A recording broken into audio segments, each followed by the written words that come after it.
Hello mga kabibig! Welcome back sa ating bagong YouTube channel. Ito ang pinakamaingay na YouTuber sa balat ng YouTube. Ako si Kabibig. Naku po kahapon, nabahag ang buntot ni Jinky Luistro at mga Justice Committee members. Pinagbobotohan pa nila yung kung bubuksan ba nila ang box galing sa BIR na kung saan nandoon ang ITR ni na VP Sara at Man Scarpio. Opo mga kabibig, parang hindi nila agad-agad mabuksan ang box na ito kasi buksan nyo para ang kalaban nyo ang Korte Suprema.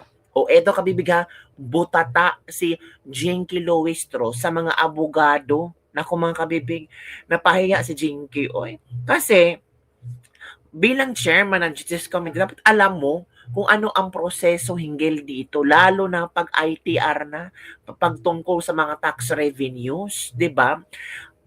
It is for pribado yan. Hindi yan pwedeng isalahula at ilantad agad-agad dyan. Pero si De Lima, confident, na kailangan ilantad yan. Kailangan buksan ang box na yan. Kasi we're doing impeachment dito. Sige, Day, buksan nyo, Day. Kung ano nangyari, pahiya talaga kayo, Day.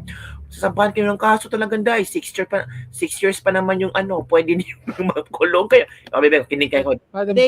The BIR apparently complied with the subpoena by bringing to us the sealed box.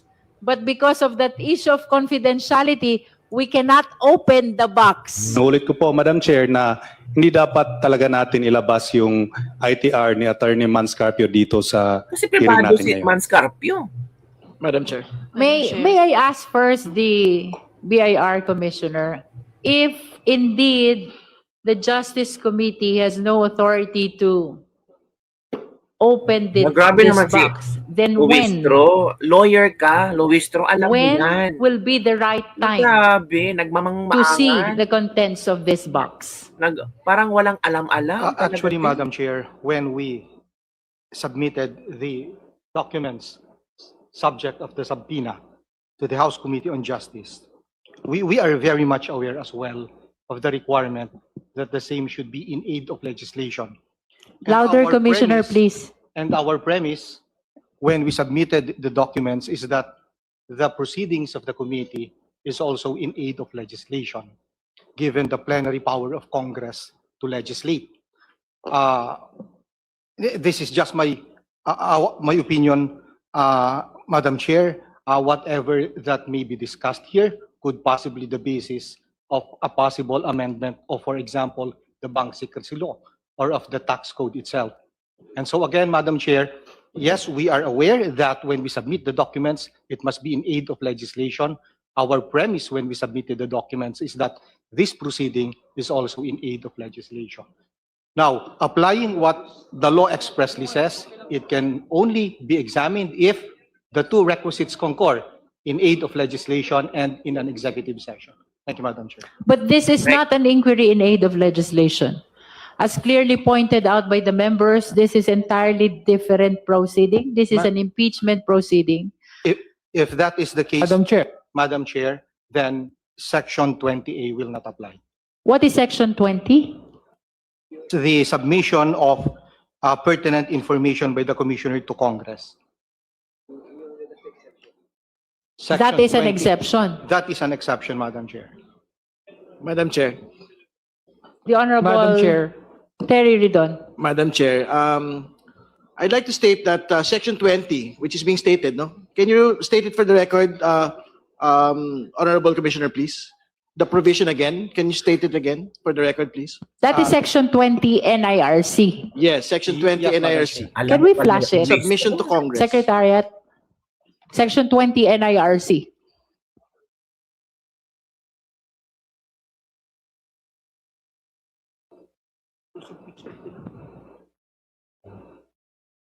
Please read it for the record, please.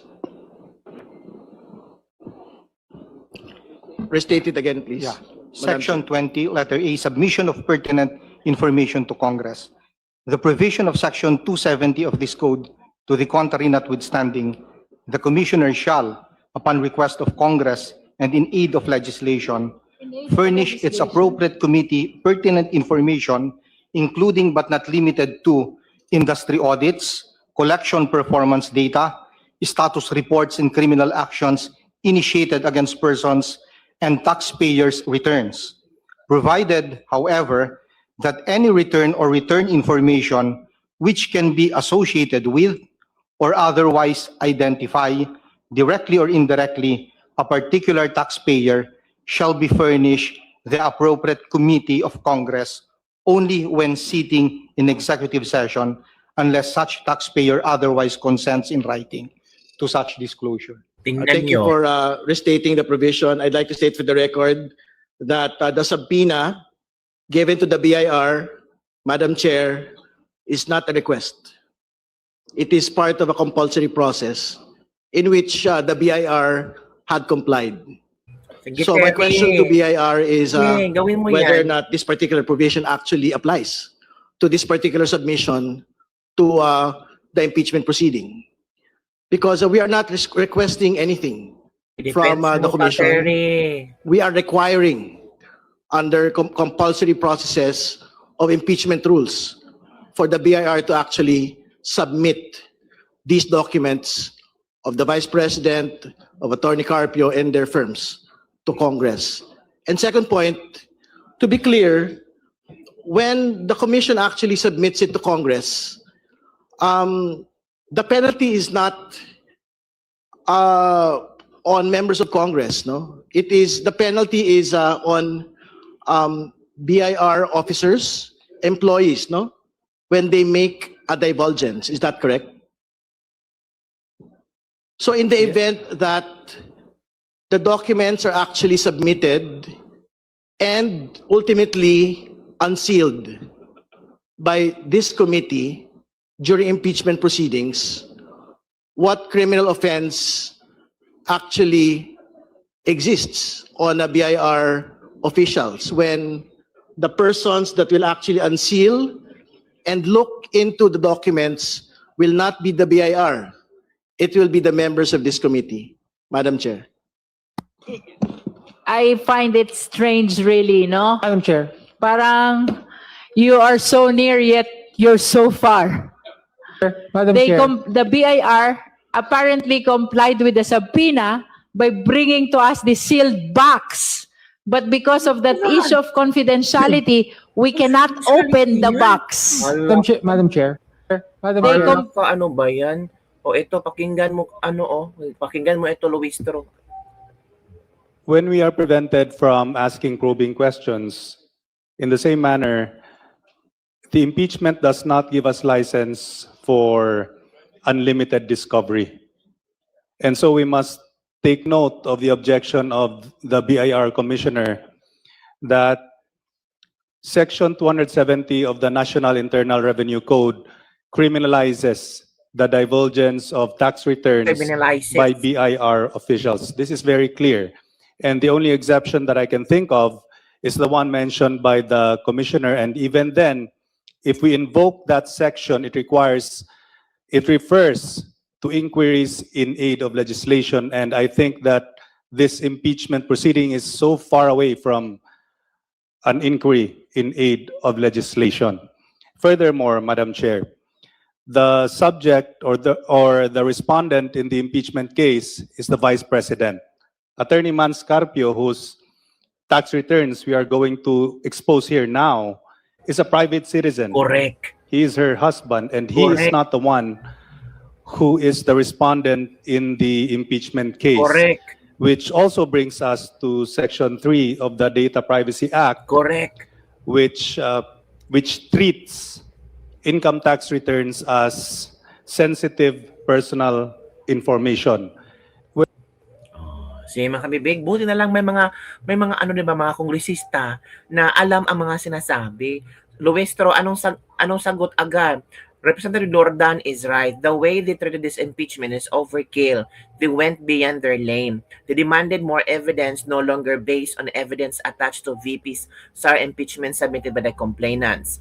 And one of their biggest mistake is they let Trillanes expose bank information to the public without consent of the owner and without the approval of the court. Tama.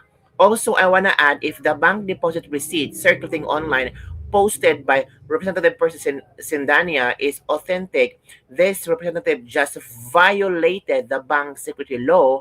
I hope the legal team of Bisara held them accountable. Nako, Sindania, yan na.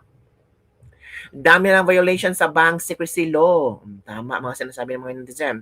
Kaka-point lang kasi yan ng bangag 9 days ago. Sa huli, si Manscarpio ang magkakaso kina Luistro. Posible ka, bibig? Posible. Tingnan lang natin sa huli. Pagkaalala ko, sabit din siya sa magnetic lifter ng BOC. Gawin nyo ng magkaalaman. O, diba ka, bibig? If the Congress is doing a fishing expedition for evidence, then VP is waiting for every mistakes of the Congress to make, including private citizen Attorney Mans and Kitty in their proceeding, exposing their alleged bank accounts and causing them of any criminal act is a clear violations of their rights as private citizens. The most exciting part of this is when those private citizens file multiple cases against these people. Yan na. Ano ba nangyari sa ating bansa? Ang tinaguriang mambabatas ay siyang lumalabag sa batas. Pagpabor sa kanila at ikakasira sa kalaban nila sa politika, kahit labag sa batas ay gagawin nila. Kung kaya nilang gawin ito sa isang mataas na leader ng bansa, paano na ang pangkaraniwang Filipino? Sino na ang manindigan para sa tama at patas na pag-iiral ng batas? Yan kabibig ha? Yan ang mabasang komento natin sa ating mga netizens. So ito kasi nangyari kay Redon. I find it strange really, no? Madam Chair. Parang you are so near yet you're so far. Nagalit si Redon. Madam Chair. The BIR apparently complied with the subpoena by bringing to us the sealed box. But because of that issue of confidentiality, we cannot open the box. Isang kahon mula sa Bureau of Internal Revenue ang humati sa opinyon ng mga mambabatas sa isinagawang impeachment proceedings laban kay Vice President Sara Duterte kahapon. Isasalang sa clarificatory question si BIR Commissioner Charlito Mendoza kaugnay ng isinumite nilang tax records ni VP Sara at asawa nitong si Attorney Manscarpio matapos silang ipasabina ng Justice Committee. Ngunit kumabig nang sabihing nakasaad sa National Internal Revenue Code na confidential ang BIR documents ng isang individual. Had the law intends also to include as an exemption impeachment proceeding, then it would have been spelled out clearly from that law. Since nawala po, we cannot interpret and provide our own interpretation doon sa batas na yun, which is clearly wala na po doon. Kung umabot sa trial sa Senado ito, kahit ang Senate sitting as an impeachment court, hindi nila pwedeng buksan yan kung ganun. Diba? Dahil makitid ang magiging interpretasyon dun sa in aid of legislation. I find it strange really, no? Madam Chair. Parang you are so near yet you're so far. Madam Chair. The BIR Hindi naman strange yun, Day. Confidentiality yun, hindi yun strange. Boba ka lang. Hindi yun strange, Day. Ang tawag doon, pagrespeto, Privacy Act. Sayang effort nyo pag nagiging VP si Sara. Parang si Luistro at Redon ang pinakamalaking maleta ng tangkap. Kami naman kayo. Triple time, malapit na nagbisto ng mga mastermind. Damay kayo dyan, tumanggap na maleta. Ay, hindi na bait. Sige nga, buksan nyo. Sige daw, buksan nyo ng magkaalaman. Ito patawa kayong ngayon. Dapat yung babaeng Luisa na yan, kasuhan dahil sa pagtatago yan. Sa mga abogado na hindi na nila may batas, pero yung mga feeling abogado, patawa-tawa lang. Diba? So yun kami, Big. Yun ang mga maiinit na eksena kahapon na kung saan parang nahahati ang mga kongresista at pinagbobotohan nila kung buksan ba nila ang box or hindi. Buti talaga, no? Intelihente itong BIR natin kasi nilagay talaga nila sa box, which is tama. Kasi confidential yan, privacy, at hindi yan basta-basta lang ipibigay yung mga ITR or revenue taxes or mga ITR na VP Sara at lalo na kay Manscarpio, Attorney Manscarpio, kasi alam niya kung ano ang rights niya at kung ito ay si Redon parang gusto yata pabuksan ang box talaga. Nag-iinit na ang ilong ni Redon. Gusto niya talagang malaman. Ay, nakakaminig. So, yun lang po kabibig ang ating dito sa Libag-Libag for the day. Grabe kahapon.